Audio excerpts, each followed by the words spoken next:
Okay, good morning. Welcome to the Talking Cafe for the Taunton and Wellington team. My name's Carolyn. I'm one of the village agents with the team. And I'm really pleased that we've got three guests along today. The focus is going to be on the Wellington and surrounding area community-based solutions. So I'm joined by Rhonda from Wellington Counselling Service and Catherine from the Team Potter project, and Anne from the movie To Lose It. So welcome to you all. Thank you. So Rhonda, shall we start with yourself, because I know you have to go on, don't you, to another meeting soon. Yeah. Hello, good morning, and thank you very much for inviting me on today. I wanted to just, in a sense, use this as an opportunity to broadcast the services that Wellington Community Counselling has for everybody in Wellington, in the form of counselling and wellbeing support. I set up Wellington Community Counselling approximately 2.5 years ago with a view to being able to offer everybody who needs it, wants it, to access counselling in a way that's both accessible, professional, confidential, and as significantly free or affordable. Over these last 6 or 7 months, obviously since the pandemic arrived, we've had to switch to providing online counselling now. So we offer people counselling through Zoom or the phone, just talking over the phone, or sometimes people want to use it through WhatsApp or FaceTime. So we've been working really hard to train our 7 therapists up so that they're qualified to work online. And also we very much focus on what the individual wants. So if we have a client who says, oh no, I don't want to go onto Zoom, we can say, okay, we'll just speak over the phone. So that, in that way we've been able to access more people possibly than we have been previously when we were reliant on people coming to one of our various centres in Wellington. Fantastic. That's a great, it's great support, isn't it, for the people that have been affected, particularly at any time with anything, but particularly with the issues that have been more prevalent since the COVID crisis. Great that you have funding to be able to help people who wouldn't be able to pay otherwise, definitely. Can you give us a few examples? Obviously, your confidentiality is extremely strict, quite rightly. But could you give a few general examples of ways that you've been able to support people? Yeah, so as I just said, obviously the most immediate way is through talking. But we work very closely with the parent family support advisors and the GP practices in the town and the health visitors. So often what happens is that when children or families are referred to us, we often work with the PFSAs as well and liaise with schools in the best way possible. So we do work with a lot of children and young people and their families. We also work with everybody who needs some help. We've been very fortunate that we've got support from Taunton Women's Aid to support victims of domestic abuse directly. So we see an average of between 10 to 13 people a week, which is a mixture of children and adults who are victims of domestic abuse. So that's something that we're have been very successful at offering and doing very well with. And also we're helping people who potentially experiencing some degree of loneliness during the pandemic, people who've got experiences of anxiety. Interestingly, some people who had social anxiety are not struggling quite so much now because they don't have to go out.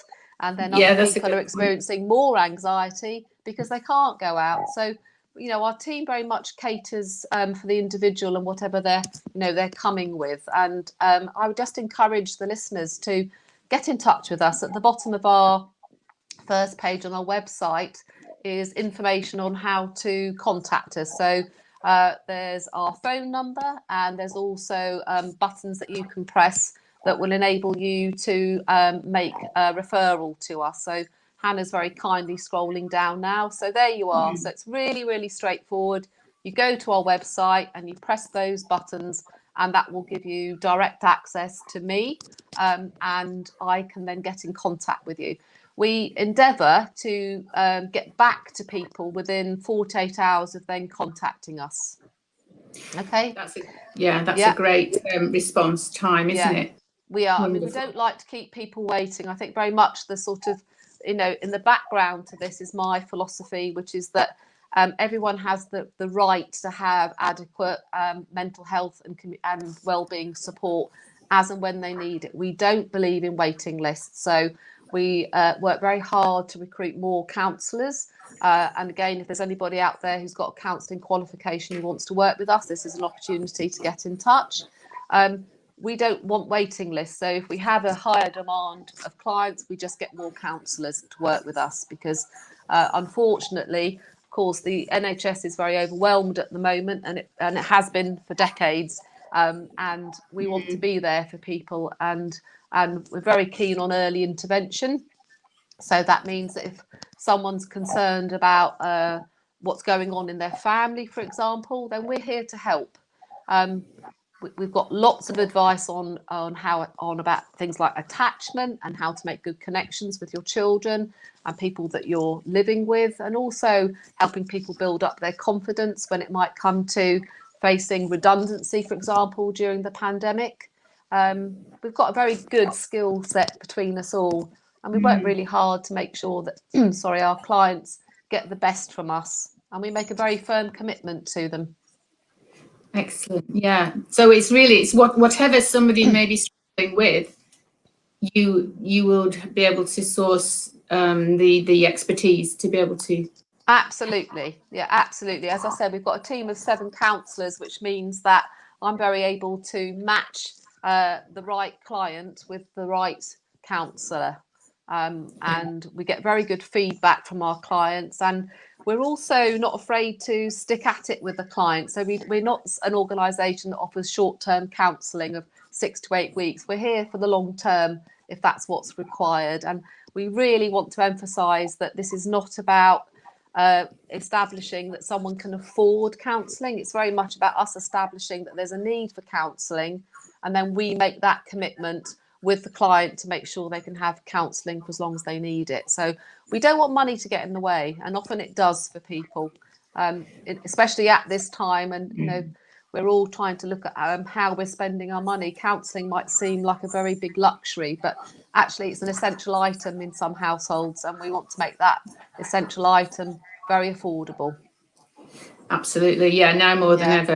Yeah. I was going to ask you about the timescales, Rhonda. So it's not fixed, clearly, from what you said, which is just really nice to know that it's not this is great for 6 weeks, but then you can't access our service anymore. If people still feel a need, then they can do. They can, absolutely. And I think what we like to do is to review how a client's getting on around 8-9 weeks into therapy. And that's not with a view to curtailing it, but just it's important to keep reviewing the progress that clients are making in the therapeutic process, and take it on from there. And actually what we do find, which has been a fascinating feature of this, is often people will have a block of counselling with us, and then at some point in the future they'll come back to us and say, hey, I just need a little top up, can you help me with this? Or they might want their child or another family member to access our help. So the reality is that over the last 2.5 years we haven't advertised very much, because actually word of mouth within the community has worked. But we're now in a situation where, very fortunately, I've got funding from the National Lottery Awards for All and Somerset Community Foundation, which is specifically to support people in Wellington through the pandemic. So we are in a situation where we can help more people now, and by people I mean everybody. It's children, Absolutely. Young people, adults at any age, and it's really important that people make use of us. That's really good to know, that it's for children and adults, because you wouldn't automatically think so. You would think it would be more specific children related service, so that's great to know as well. So a lot of the time it may well be children and parents of the children and a family approach. If for instance there was a family that several members were struggling, would that be possible for each of the family members to be supported? Absolutely, yes, and they would have different counsellors. And what we would do is, obviously, if a family comes to us with several members of the family needing help, then we always work with the parents and say, well, you know, what do you want? What would be the best outcome here? Because this is a therapeutic process. What kind of relationships do you want to improve, and what would that look like? Obviously, it's really important with young people that they legally are allowed to have counselling without their parents' permission. And so we also honour and respect young people. So young people can get in contact with us too, through the website, and that's a confidential service for them. That's really good to know as well, Rhonda, because a lot of people, myself included, wouldn't necessarily have considered that aspect of it, that children have the right, without the parents needing to give that permission. It's really, young people, primarily we're looking at you know, children around the age of 12. I'm just going to say that is that when children are in the secondary school phase, there's an understanding that they're actually competent enough to know if they want counselling. And sometimes it's really important for young people to be able to access a confidential service, because not all young people can talk to their parents, or it could be the case that the parents are the problem for the young person. So this service is very much tailored towards supporting young people, and we have some counsellors who specialise in supporting young people. Yeah, fantastic. That's really good to know, Ron. Because the age when you say about 12-ish, 10 to 12 is when the child is deemed to have that capacity. So that's really wonderful insight. Thanks very much, Rhonda. And I'm aware that you need to be going. I do, unfortunately, but I just very grateful. Oh, you're welcome. Thank you very much for coming on, and that's really great information for everybody to be able to access. Thank you. Okay, thank you very much. You're very welcome, and we'll see you again soon. I'm sure. Hope so. Yeah, absolutely. Thanks very much, Rhonda from the Wellington Counselling Service. Thank you.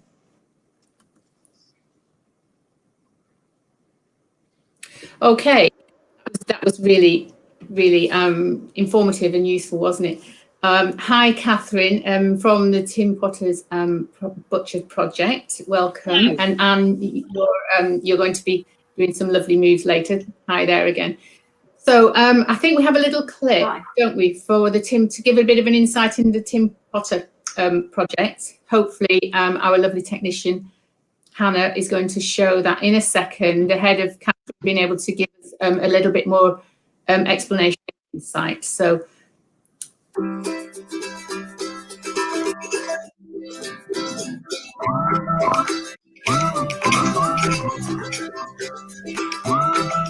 My name is Tim Potter. I come from Wellington in Somerset, and I've been here for 25 years in March. Obviously, over a period of time, I've got to know quite a lot of the local farmers around the community, and I'm happy enough to say that I've got a very good relationship with them.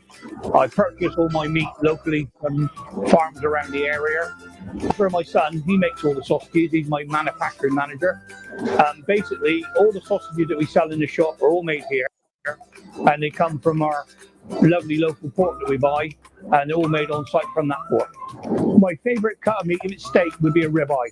I don't think you can beat a ribeye. It's got a lovely bit of marbling in it, lovely and tender, and obviously it's been aged for 28 days at least, so it's really tender and nice. These are what we call Potter's pounds. What we've done over the last few months, we've been doing a box for a family which, for no fault of their own, need a little bit of help. Potter's Pound is an initiative in Wellington to provide good quality meat and veg to local families, and it's been really successful. I got involved about a month and a half ago when I was approached by the coordinator who asked me if I could liaise with the schools. I've spoken to the schools, I've got the names of the families together, and then on Thursday it's been out and about delivering it to those families most in need. It's been a really exciting project. It's really good.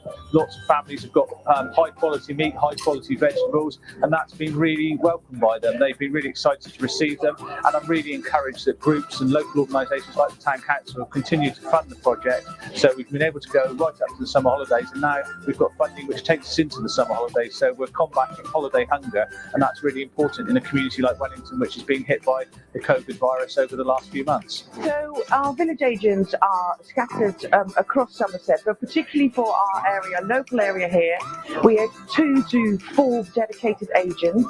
Some are attached to our doctor surgeries here, and people can find support for anything that they may need.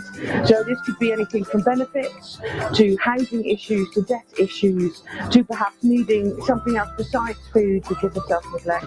It could also be anything to do with isolation, where they really feel that they're feeling rather down, or anything else that they might need a pickup for a medication or any other kind of food items. We're there to help you. They can do this via contacting us on www.ccslovesomerset.org. Had lots and lots of people, vulnerable people, that haven't been able to perhaps feed their families the way they normally do. So we, as an organisation, also want to say a massive thank you, because without Tim, our community and lots of people would have gone without. And we are really happy to support this as an organisation as well. This scheme has helped people in Wellington who are facing food poverty due to COVID. It means that we can go to see them weekly, especially families who are in isolation for many different reasons. I can see my families once a week, check they're okay. I'm distributing good quality, fresh meat and vegetables.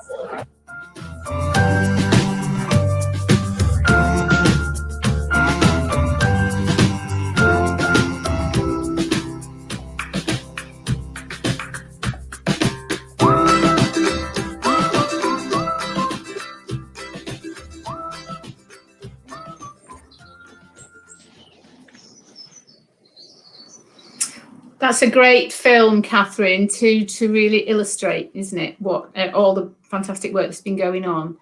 Do you want to elaborate on some of that? Okay, so when we were locked down end of March, and Boris shut down all the restaurants, pubs, that's a lot of Tim's trade is that it's supplying restaurants and with meat, and so the team had to pivot. They've always been a massive centre of the community, but it meant that there were perhaps more resources to go towards ensuring those that needed supplies the most, when they couldn't secure a supermarket slot for love nor money, were able to then access nutritious, locally sourced, locally produced ingredients that perhaps other schemes that might provide food boxes might not provide the fresh ingredients. So Tim was luckily enough, his suppliers really stepped up, and we had loads of local farmers supplying big bags of potatoes and cabbages and carrots to go along with the fantastic sausages and joints and other bits that he put into these lovely food parcels. And so every Thursday at 10 o'clock, a team of volunteers and I, including Andy Givier, who you just saw in the film, would meet up at the shop and deliver about 25 to 30, sometimes even 40 food parcels out to the families that needed them the most. So how do we find the people that needed them the most? We've been working with local schools. Andy just said in the film that he coordinated all the heads together, because he's in regular contact with them anyway, in terms of the schools communicating what they need the most. And it's just a common problem. Suddenly the parents have found themselves jobless, furloughed, without the same sort of income. And so we had to do something quickly to support them in the interim until these benefits came through. I'm sure a lot of you would know that it takes quite a lot of time to actually process a universal credit claim. And a lot of these people have probably never had to, weren't in the benefit system already, and it was all new to them. All the problems that COVID have presented, amalgamated, and is one of our basic needs. It's an essential need, and we had to get something out to people quickly. So Yeah, definitely. we appealed to Tim Potter's audience. He's got a huge audience on Facebook. If you're not following a page, please do so. It's Tim Potter Butchers. And everybody rallied round and started dropping in donations into the shop. and the donations were called Potter's Pounds. So he kept a record of all the donations that came in, and so local people in Wellington were actually forward paying food boxes to go to other families that could easily afford it. Were invited, and also individuals. We had one gentleman who wished to remain anonymous, gave us £500. Oh, that's fantastic. So we met up then, didn't we, Catherine? And we liaised and worked together to identify both some resources and also some of the people that really would benefit from the boxes. So that's what was interesting is a lot of the people that were already on our radar and in receipt of boxes were actually people on your list too. So it just goes to show they're going to the people that need them the most. Whether they're already accessing your fantastic services or whether they've yet to discover all the fantastic things on offer. I just want to say a massive thank you to other organisations that have all chipped in. I've noticed we've got Fiona on the chat now, and she's saying hi from P Daddy's Pop-Up Kitchen. They have been absolutely fantastic. They've given us a load of frozen ready meals to go in with the meat and veg parcels. So when you turn up at somebody's door and they've got 5 kids in the house, you can actually use your judgment to say, would it help you if we gave you a few portions of rice and a few ready meals as well? And they're always so grateful. You don't know what a massive difference that made, Fiona. To be able to offer extra to the larger families who've just been knocked fixed by this whole situation, but it hasn't stopped. We're continuing to do it. We've managed to get funding from the churches, we've managed to get funding from local businesses, we've had funding from the town council. They gave us £500 as well. We've had about £5,000 worth of funding, and people are still dropping money in, and we're so grateful. I still get calls now saying, can we donate? It's absolutely, you can. So you either pop into the shop, or you can ring the outreach team number, which is widely publicised, or if you know of somebody who might be in need, and it's delicate, and obviously confidentiality is assured. If you get in touch with Carolyn and the team at CCS, then please let them know if you've got families or individuals even, or vulnerable people that could really do with a helping hand. We've got no limit to the amount of produce we've got. It's all in the fields around us, so our supply chain isn't affected. We've got me and the kitty still, and we're more than happy to help. That's Catherine. That's exactly what we want people to come forward to, because if we can't, it's about trying to close the loop of who hasn't been identified yet as being in need, so that we can make sure that support is given. So that's excellent. Thank you very much. But I just want to quickly just say a huge thank you to our volunteers, because they're our unsung heroes. I mean, Katie Potter at Tim Potter Butcher, she's the one that gets up at 3 a.m. in the morning to pack the food parcels. We're doing it again this week. We've got another 25 going out this week. Every 2 weeks on a Thursday from 10 o'clock onwards, we're going to continue to collect the food parcels. Things have changed slightly in that lockdowns and restrictions are lifted a little bit, so we're inviting the recipients in to pick them up if they are able. If not, the schools that we're working with are taking, their allotted quantity and giving them out to the families themselves. I just want to say thank you to Bridget Sell. She's the school nurse at Wellington School. She was furloughed, and so she was there every week delivering, parcels. And what Rhonda was saying, with the counselling thing, it's so important. We have people that were scared to leave their house. We have mums in tears, didn't want to send their kids back to school, but Bridget, with her skills as a school nurse, was able to spot, identify, and give them the time, even though she was talking to them from the end of the garden. She'll be there saying, look, it's really potentially not as scary as you think. Talking about the infection rate of under 5, and the fact that it might be absolutely okay for them to go back to school when offered. And I think food is a basic need. This counselling is extremely important, especially as levels of anxiety is raised. We have to look at it as a problem that we can all help with if we're all chipping in and treating all the various aspects of the pandemic and its sort of repercussions, and we can all help to sort it out. Definitely. And I think the Wellington community have got so much going on that is second to none, really, and it's a privilege to be part of it. Also, thanks very much, Catherine. That's really, you're very welcome. And I know you're very busy too. So thanks again. And I look forward to speaking to you soon, Catherine. Thank you, Carolyn. Take care. Thanks, everybody. Bye-bye. Bye-bye. Well, that's great to have the Rhonda and Catherine along, isn't it? Before our final guest comes on, there's just a few other projects and information that I'd just like to share with you. So just to let you know, those that may not know yet, the Ware Centre, which the manager is Barbara Ford, they're now doing roast dinners delivered on Tuesdays, and that's a 2-course meal, and that's £7. On a Tuesday, it's a roast, and then on a Friday, it can be anything from a Plyman's or fish and chips, sausage and chips, cottage pie, 2-course meal for £7. And also, because of the delivery, then that gives that social contact, doesn't it, with the person who's receiving the meal, which is fantastic. The number to ring for the Ware Centre, hopefully that'll come up. Oh, it's there. Wonderful. Thank you, Hannah. Is 665 896. Okay, so that's one ongoing link up with the community still. So thank you, Barbara, for that, and Ellie, the lovely chef. The next thing, just to let you know, is at Wellington Sports Centre. They've now started yesterday actually, so this is hot off the press. Fitness walks that are on Mondays and Thursdays. They're 10:30 meet at the Sports Centre, and you can either have a half-hour walk or an hour walk. This is free. This is a social walk, obviously to help people to exercise and meet up with other people. And you can ring the Sports Centre on 663 010, or you can also register online. Okay, so that's a really great opportunity to be able to actually get out and meet up with people and start to get some group exercise in a safe environment, isn't it?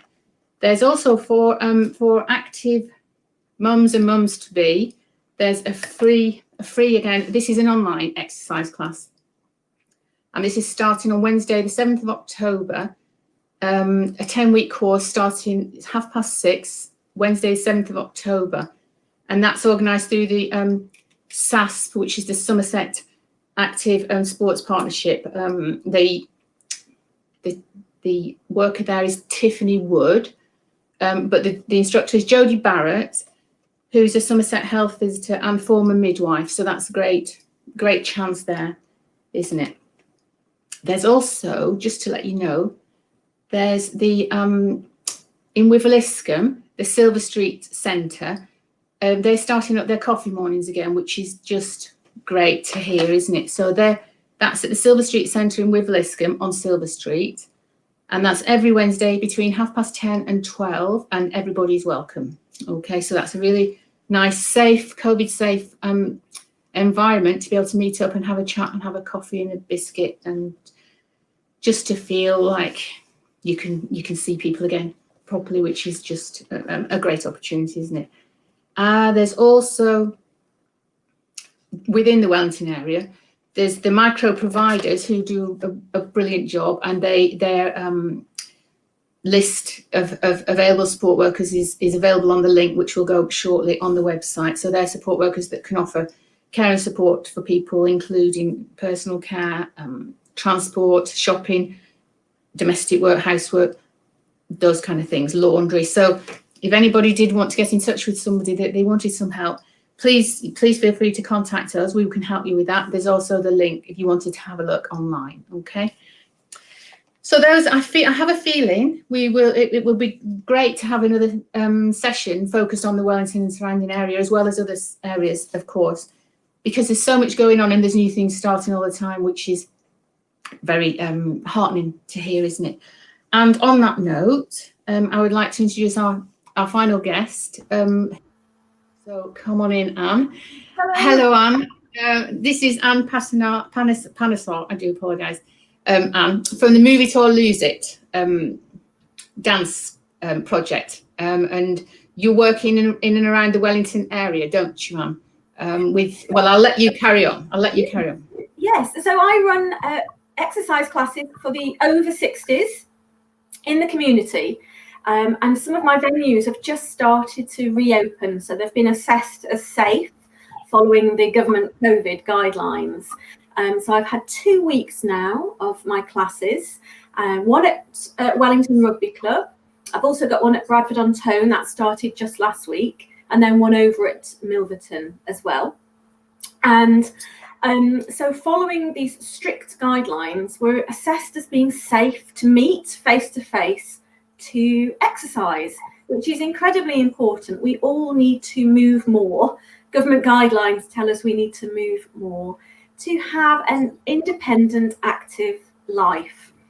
So it's very exciting for me. I've had 6 months where we had to stop the classes, and I've had some lovely feedback from people who've come back saying that they were beginning to feel the benefits in the joints and in the balance of doing these exercises, but they particularly miss the social contact.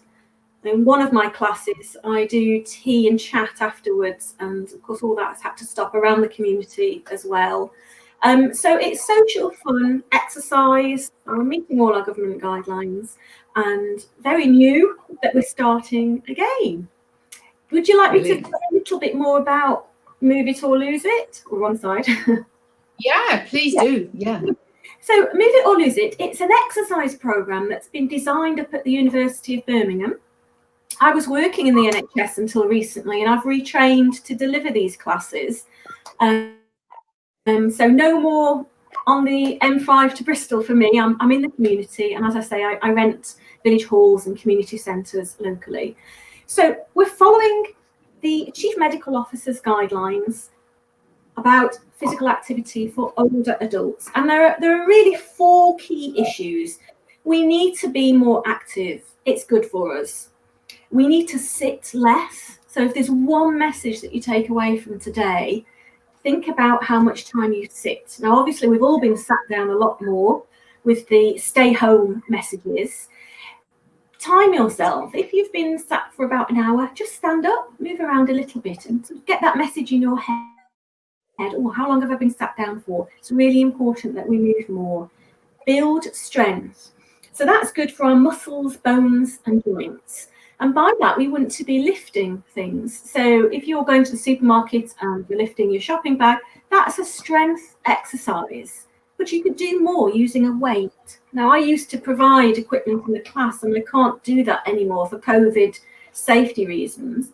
So I'm asking people to bring a water bottle or a can of beans, and you can actually do, this is called a bicep curl. So I'm doing a strength exercise here. What's good about a water bottle, you can have it a little bit full or totally full.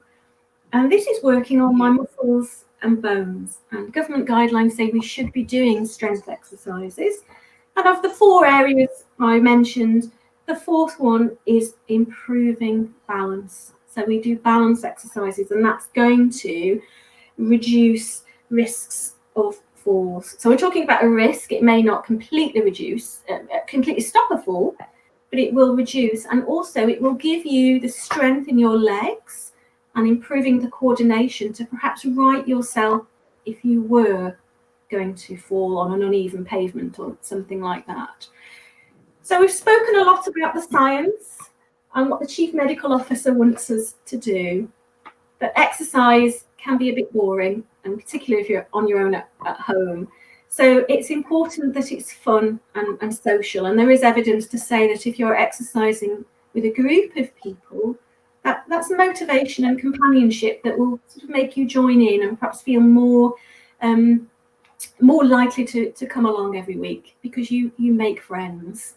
And although in class we are socially distanced, we can still have a chat and just see people again. Yeah. And can I just ask about people who aren't able to be fully mobile, people who use wheelchairs? Are they able to come along still, and you can focus that towards people on the as far as they're able to, and with their upper body movement more so, and any movement that they're able to make with whilst being seated? Is that doesn't put a barrier in the way, does it? No, it doesn't. And the classes are go at your own pace. And so that means that every exercise that we do can be done seated or standing. And some exercises we all sit down for because it's easy to perhaps stretch a muscle or reach a joint. But it's a go at your own pace class. And of course, everybody's very different. And when we say over 60s, that's a huge spectrum, if you like. So I do have people who are older and sit for many of the exercises, but I also have younger people who perhaps have had an operation or an injury and they need to return to exercise in a very, very gentle way. Right. And there aren't hundreds of exercises that we do. There are some core exercises and each one can be modified. So a simple exercise like marching on the spot or walking on the spot, you can keep that very gentle by just raising the heel, or do that sitting down as well. And I do encourage people to work at their own pace, particularly at the moment when we're coming back to exercise after probably 6 months of limited opportunities to join a fitness class, so in a formal way. And we're all suffering from deconditioning, less physical activity. So we're taking things very gentle. But if somebody gets tired halfway through, wants to sit down and continue seated, that's fine. The evidence is that with progress, so by attending a class week after week after week, the muscles in the legs will strengthen and people will be able to do more of the standing exercises as their strength improves.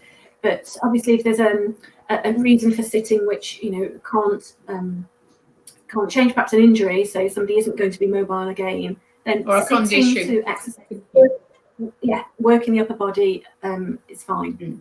So there's no barrier if somebody needs to be using any kind of mobility aid, a wheelchair, sticks, anything like that. And you would also say that don't be put off by the 60 plus. If you're under 60, you won't get turned away at the door.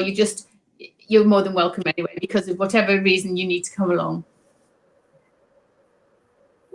Yes, and I'd say don't look at the person next to you. You know, if they're stood up marching, it may be they're very strong in their legs. We're all different, and we all have to work at perhaps different aspects of fitness. So we've got balance, flexibility as well. So you know, we're all different. You take what you want from the class by working at your own level.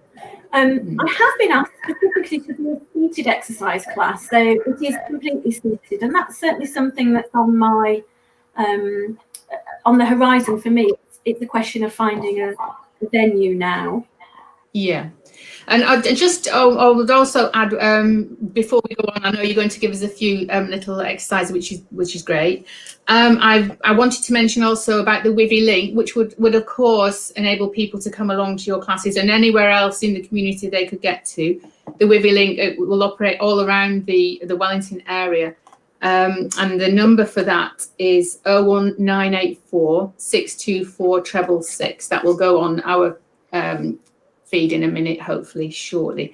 So that's a great way to be able to get the accessible transport as well, and affordable, because it's a lot less than a taxi.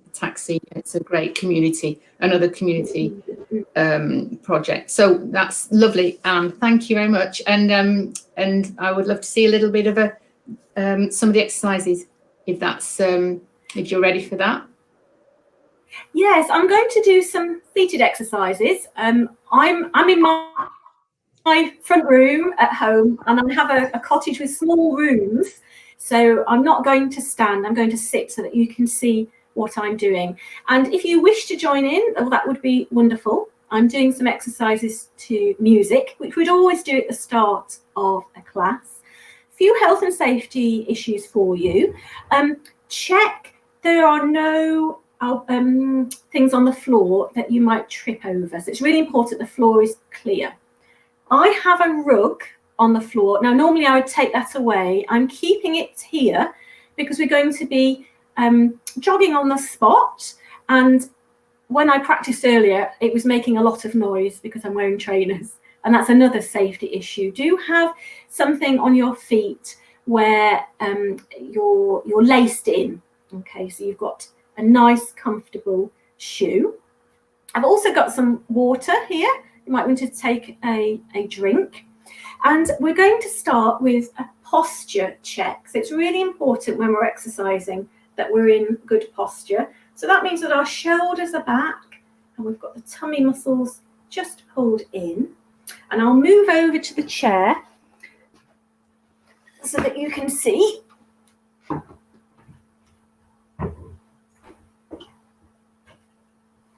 So tummy muscles pulled in, shoulders back. And I've come to the front of the chair, and by doing that, I'm hip walking. So now we're in nice balance with some space between the feet as well, shoulders back. So the first exercise is going to be a joint mobiliser. We want to loosen up the joints in the shoulders and in the ankles. And we're going to begin. I'm going to take you through the moves and then put some lovely music on and just give it a go. So we've got, I call this a rainbow. And then we'll speed that up. And then a nice exercise for the ankles. And this is called a swivel. So the ankles are staying where they are and the toes are moving to the side and hands will follow. So that's nice and slow. And then we'll move on to an exercise for the hip. So we'll take the leg to the side and the hand will follow. That's nice and slow. And then when the music speeds up, we will do right, left, right, left. Some more exercises for the leg, heel and toe. So the heel is on the floor and then the toe, and we're going to do a bicep curl as well. One more exercise for the legs. You're pointing your toe and pushing the toe forwards as the hands reach the shoulders. Connecting move, we call this drawing the sunshine. So keep it low. And at the very end, when the music speeds up, we're going to do a move that's called the front crawl. So it's as though you're swimming, front crawl, and to take that backwards, we're brushing the hair. And then we'll do some marching. The aim of this exercise is also to get the heart beating faster. You can just raise the heel if that's right for you. Okay, so those are the moves. Do join in and I shall put the music on. And if it's too loud, perhaps Caroline could let me know.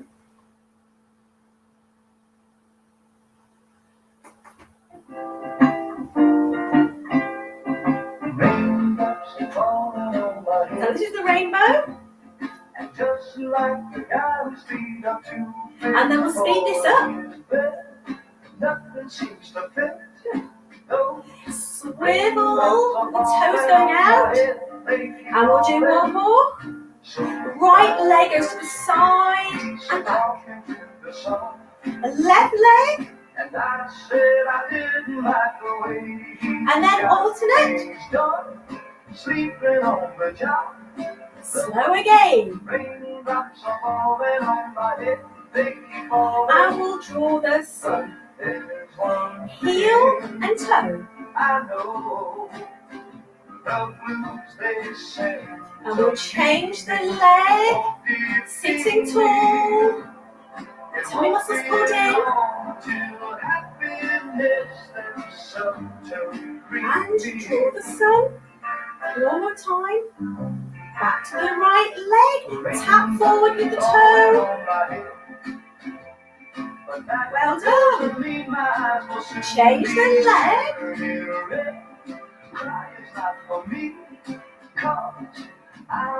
One more. We'll draw the sun. And again. And now we're marching. Keep the sides brushing, the arms brushing the sides of the body. Tap to the right, and left, and then doubles.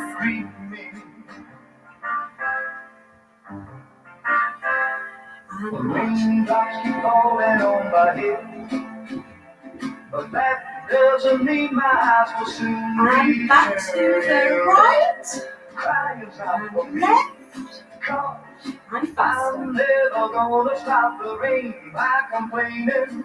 Draw the sun. Cause I'm free. See, the arms will go a little bit higher now. And one more. Me.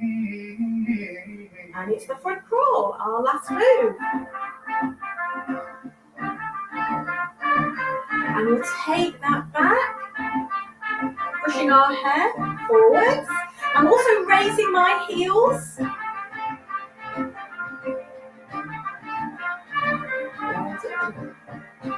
And every moment counts with exercise. So we keep going until the music stops. And I'll just pause. Well done. So that's a joint mobiliser. Loosening up the joints, getting the heart beating a little bit faster, circulating oxygen around the body to feed the muscles. So the next song, a very famous song, Sweet Caroline. So we're going to do what we call a figure of 8. So we've got both arms. You imagine the number 8 and you're turning it on your side, and then your arms are following the outline of that. We'll then move to the shoulders, and we want to have the shoulders up to the ears and slowly down. This is a really good tension reliever. Carry a lot of tension in our shoulders. Good. And just make sure that you're sitting nice and tall. We'll then do a take the shoulders round and back. As we do this, think about squeezing the shoulder blades together. So this part of the song is quite slow before we get to the chorus. Then we'll repeat the exercise we just did, which was the front crawl and coming back. And I always remember this because in the lyrics he's saying hands. I always remember, yes, it's hands, it's swimming. And then we're going to do some marching and a bit of clapping as well to go along with the lyrics. And that's it. So we just repeat those moves over and over. So as I say, this is the aerobic part in the beginning of the class. You can sing along if you want. That's all part of the fun as well. And it's Sweet Caroline, Neil Diamond.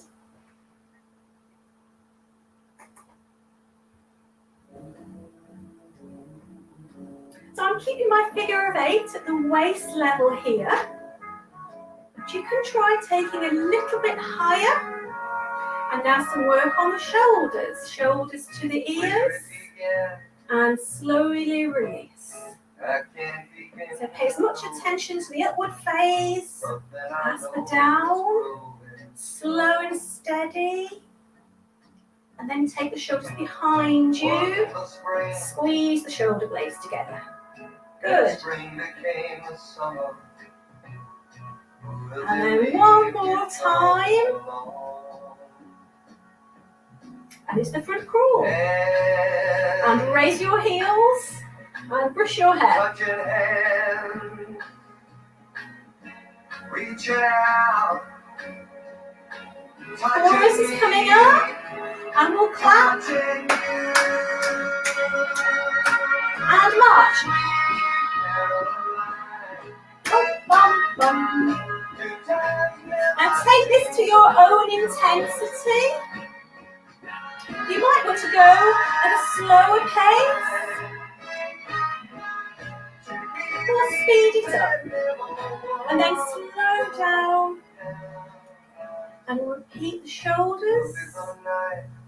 And down. Slow and steady. This is the last one. Now pop your fingers on the shoulders and you roll the shoulders back. Runs off my shoulder. How can I hurt one holding you? And then we have our front crawl. I'm just going to turn this down a little bit.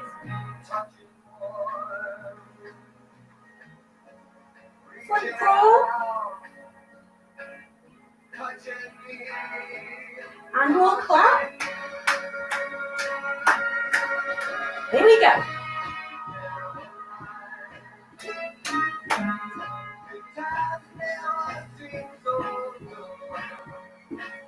And remember, you can do this at a lower intensity, if that feels right for you. And then slow down back to the figure of 8. Will the arms go higher now, mobilizing the shoulder joints?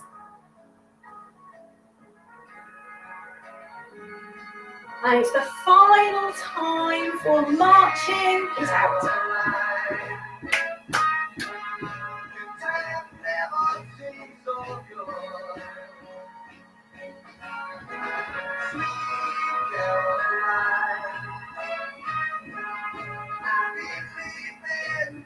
And then slow down.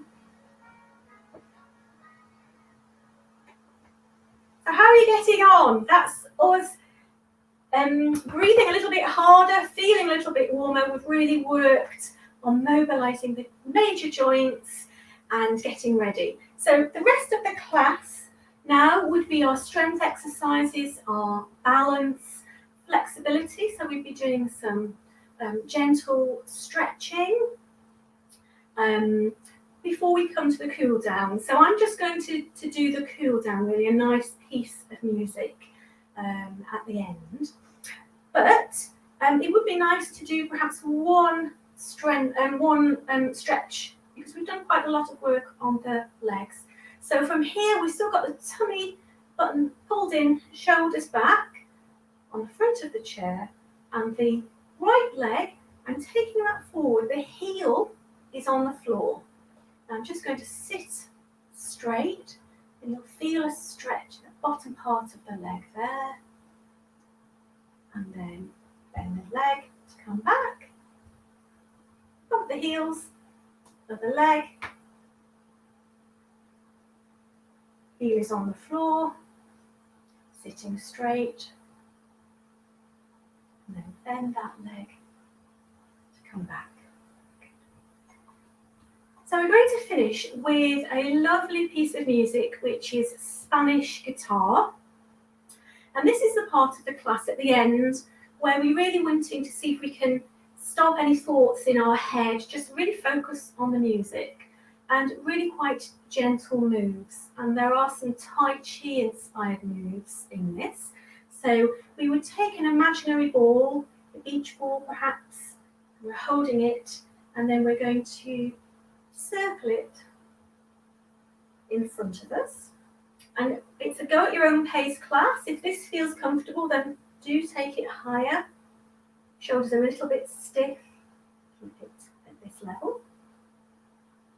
And I'm going to also work the hip here. So I'm going to take the leg to the side and the arm follows. This is a figure of 8 with both arms joining together in the middle and at a much lower speed than earlier on. So do join in, follow along, and this is our cool down.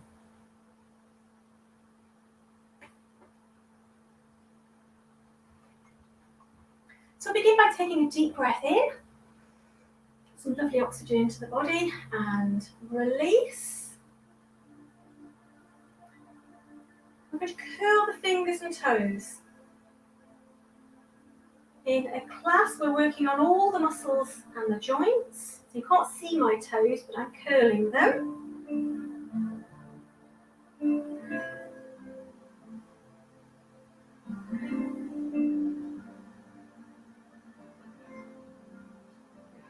And I'm going to take the leg to the right and back.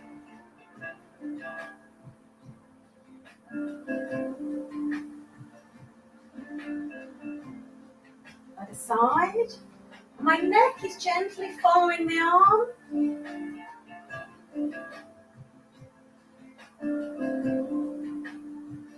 One more. And then figure of 8.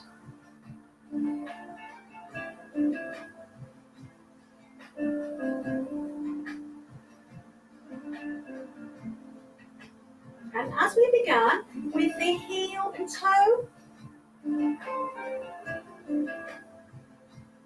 change to the other leg.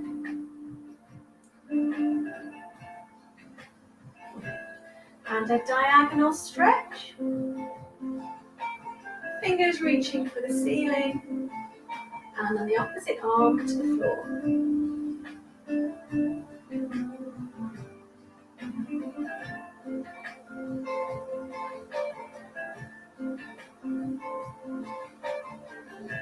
And we'll draw the sun. And we'll pick up our beach ball.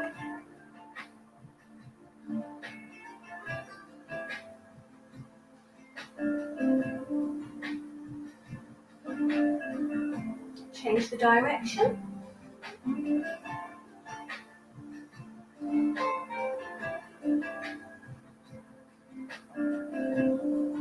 then take the ball to the front.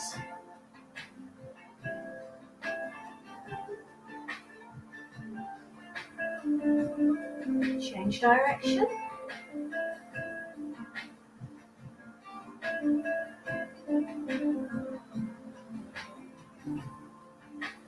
Circle the wrists and the ankle.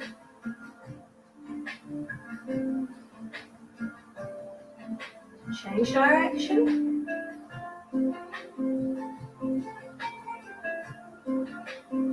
And swap to the other leg.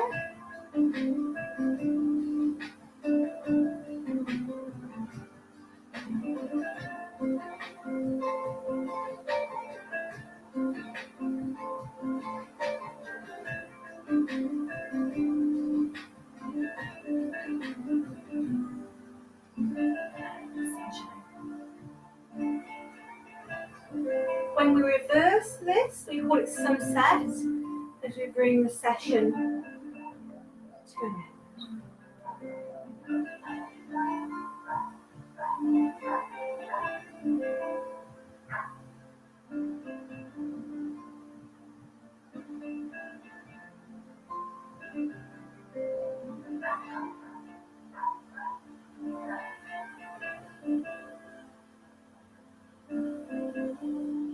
One more time.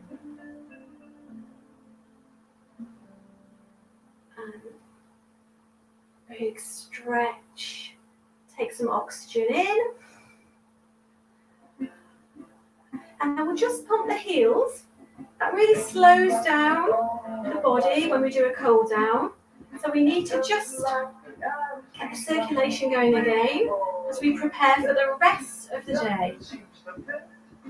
But well done if you gave it a go, and I do hope you enjoyed a mini taster of a Move It or Lose It class, community class. Oh, Anne, thank you so much. That was really brilliant. I can assure you I was doing all the moves in the background and singing along as well. That was great choice of music too. Good. So the government say we should be doing 150 minutes a week. So that's the Chief Medical Officer. So that was what, 15 of your 150? Fantastic. I didn't want it to stop, honestly. That was brilliant. Thank you very much, Anne. Thank you to yourself and to our other guest, Rhonda from Wellington Counselling and Catherine from the Tim Potter Project. I hope that's helped everybody to just maybe give a bit of more information on what's available, even though things are difficult in some cases. With not everything going on, there are things out there, and that was just a wonderful example. And thank you very much indeed.